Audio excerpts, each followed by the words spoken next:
beza dia. Tuan-tuan dan puan-puan, kamu jangan confuse. 1 dinar dengan 5 gram ni nampak macam sama, tapi dia punya perbezaan dia ada beza juga. Ada beza.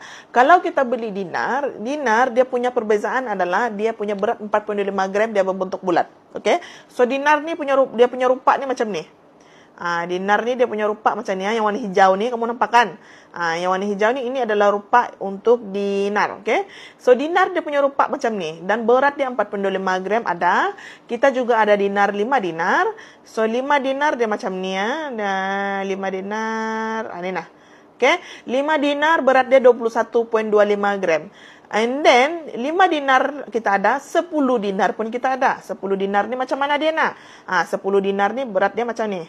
Okey, nampak kan 10 dinar ni yang warna hijau ni. So ini adalah berat 10 dinar. Tuan-tuan dan puan-puan yang join dia nak punya live, kalau kamu belum ada simpanan emas, mau mula dengan public gold, jangan lupa isi borang biru. Okey, isi borang biru. Alright, borang biru nak keluar kah?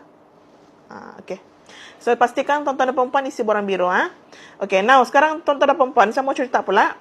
Apa kelebihan kalau kita simpan emas dengan public gold ni? Simpan emas dengan public gold kan? Kamu tengok ada banyak emas yang kamu pilih. Boleh pilih. Contoh, tuan-tuan dan puan-puan ada yang tidak suka dinar. Diana, saya tidak suka dinar, tapi saya suka yang kecil-kecil punya, yang 1 gram, 1 gram. Yang itu pun boleh, tidak masalah. Tuan-tuan dan puan-puan, kamu boleh pilih mana satu kamu mau.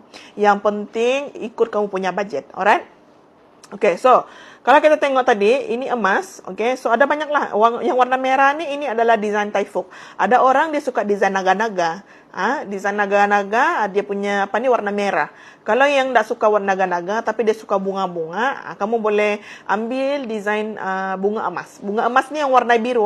Yang warna biru, okay. So yang warna biru ni, tuan-tuan dan puan-puan, kalau kita simpan, yang warna biru ni, dia lebih kepada macam orang bilang tu, macam nak cakap apa? Dia lah macam bunga-bunga lah.